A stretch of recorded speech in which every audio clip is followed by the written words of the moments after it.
Hey everybody, I'm back from Camporee, and I thought that I was going to have more time to be able to do some videos and do pictures of our campsite and things like that, and I just didn't because I was always busy doing something else. If it was going to a leader meeting or if it was escorting girls somewhere, being part of the programming that we had going on, and every time I thought about, oh, I'll get some video of some things, I didn't. So anyway, so I thought I would just kind of do a little wrap up while I go here on a walk. First things first, I discovered how weak I am. Okay, it's not funny, but it's funny at the same time. But I'm very weak. I had to pack everything all myself, and I needed to do this. I needed to be able to pack the totes and the things that I had going with us. I had to be able to, to be sure that I could lift them, because it was just me. I had to, I was going to be getting there first and getting our campsite information and all that stuff, and I knew that I only had myself to be able to pull all this gear out. So packing to be able to carry things on my own. So I loaded up the car and was already tired by the time I left town. I had about a 2-hour drive. When I got there, it was raining, so add that to the mix of things. But I was able to get the big pop-up canopy set up, and I was able to put some gear and things under there to keep it dry. And the rain really wasn't raining really hard, but it was hard enough that I wasn't gonna be able to set up anything. Finally, it died off, and we saw some other clouds off in the distance, and I said, we've got to go. And so any parents that were there already, we were all working on our own little camp, our own little tents, and we were going lickety split. Oh gosh, so it was just I felt like we were just running, and we were already behind. I wanted to have dinner scheduled to be at a certain time, and I couldn't get it at a certain time and the rain slowed us down. So anyway, that first several hours was kind of confusing. So you can already hear I'm out of breath, right? Just walking around my neighborhood.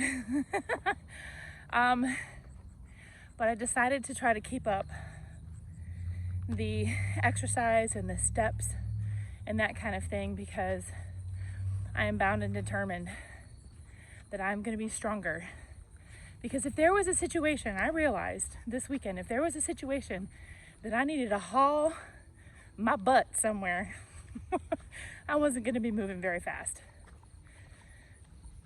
I got in my tent that night, and I was like, oh, I get to lay down, great.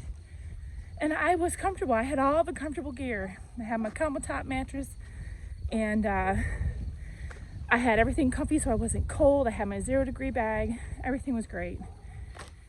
But as my body started to relax, I could feel all of the pain. I was just in tears because it hurt. I hurt so bad. And then at the same time, I didn't want to get up and get the ibuprofen out of my crate. So anyway, making it bad for myself. So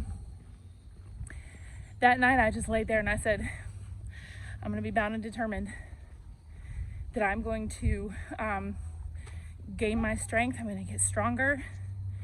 I'm going to be able to build up my endurance. So like for walking, just all of it. Walking, I want to be able to go on a hike. I want to be able to at least be able to run to safety if I needed to do that without literally probably dying. I have to say, the solo stove was awesome. I didn't have to suffer trying to use our wood.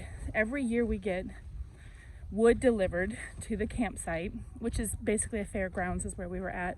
And we get wood delivered there, and it never fails. It hasn't been cured long enough, or it rained, right?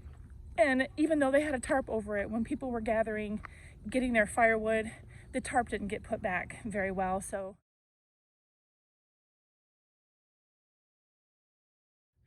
there's a lot of wood that got rained on. We're not allowed to bring our own firewood, although I did bring little pieces of wood. You can get them from somebody. I don't know if Solo Stove has them or not, but they're super, super, super dry, little, probably maybe 6-inch piece of wood. It's really small, and you can use those as fire starters. Well, not fire starters, but kindling. So anyway, we did that. I brought those and my fire starters, and having that Solo Stove there, I was able to get a fire going like that. And even though I did put one of the logs on there, it got smoky, but it wasn't bad.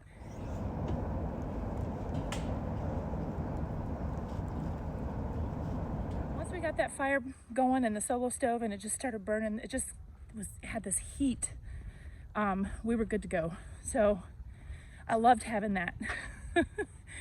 Made it super easy to try to get a fire going. Especially on Sunday morning, it was down to 47 in the morning, and that's a little chilly.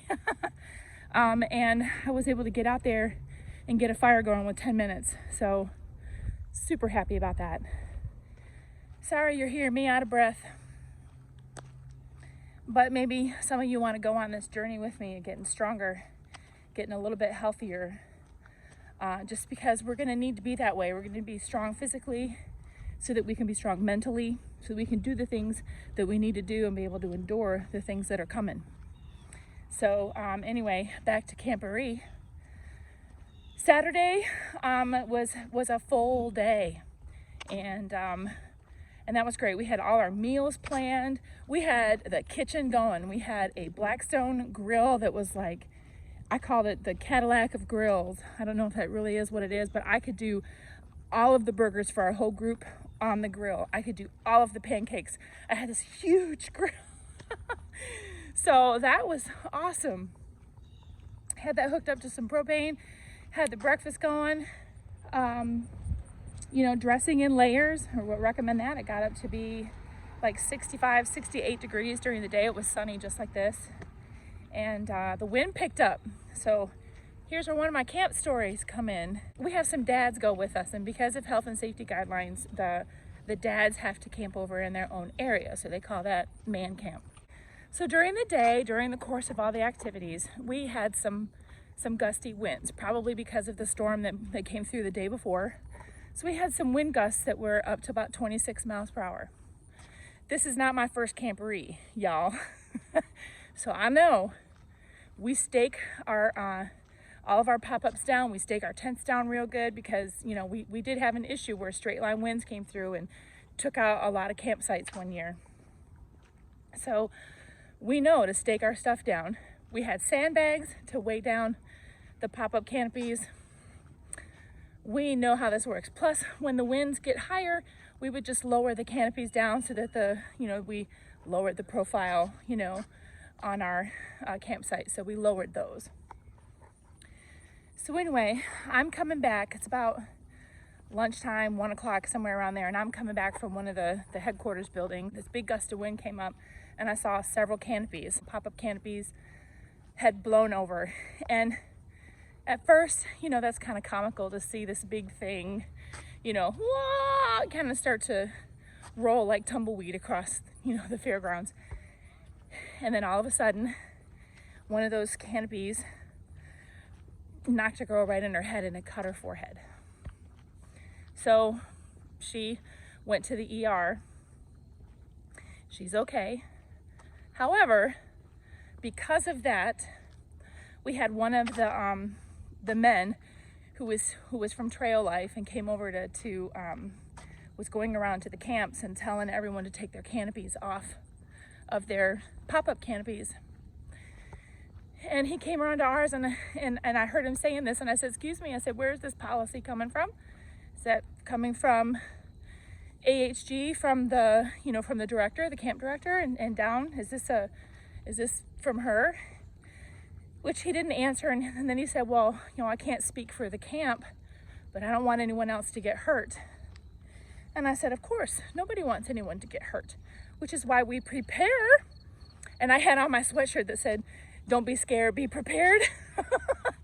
And so I said, that is why we stake down.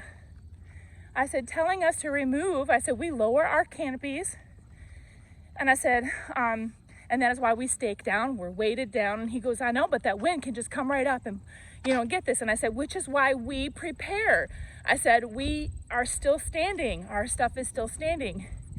Asking us to take down our kitchen is not practical. What should happen is that the camp staff should be coming around and making sure everyone is staked down, rather than, oh no, we have to take down everything, take out the canopies because somebody got hurt. I'm sorry that girl got hurt, but that is that problem with that troop, if that was even her troop where she got hurt. I said, that is their issue. Why don't we go through and just tell everyone to be sure to to stake their stuff down and make sure it's all weighted down. So anyway, he moved on.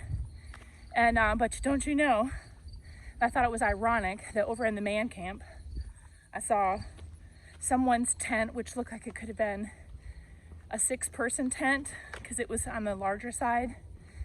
And that thing I watched the wind just push the top in, and then it blew over. So that tent fell apart.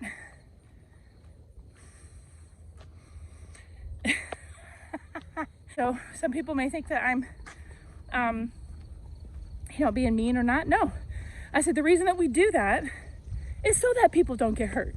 We know that there's wind and there's rain and there's all kinds of other things. We prepare for it. Be prepared, people, right? That's what this is all about. Be prepared for all kinds of things when you're camping. Not only are you being prepared for the weather, we also had to be prepared because we have resident skunks that like to roam around the campsites. So we always have to make sure that food, any kind of food, is in an airtight, or not airtight, in a secure tote that's sealed shut, because those little critters will come around. And so we had a pop-up trash can that sealed shut. We had any kind of food was in totes that also had something heavy on top of it. We made sure the trash was gone at night just so we didn't have any issues. Also, we prepared for food. We wanted to be able to eat well, not just have a little sandwich. We wanted to have, something like burgers. We wanted to have something that was filling. And so Sunday morning, apparently a lot of people didn't plan to eat breakfast. That a lot of troops had just muffins. And here I am at 7 o'clock putting sausage out on the grill, and I'm cooking sausage and eggs, and we made these sausage and egg burritos. So we had something filling while we were tearing down our campsite and stuff. So so we had other people coming over and going, oh my gosh, can we borrow your fire? Because they didn't have a fire. And they said, oh my gosh, your breakfast smells so amazing. We had one girl try to come over and be a part of our troop. And I said, no, sweetheart, you have to be in your troop, tearing your things down and packing up. We just work better when we had our coffee and we had our hot breakfast, and you just operate better.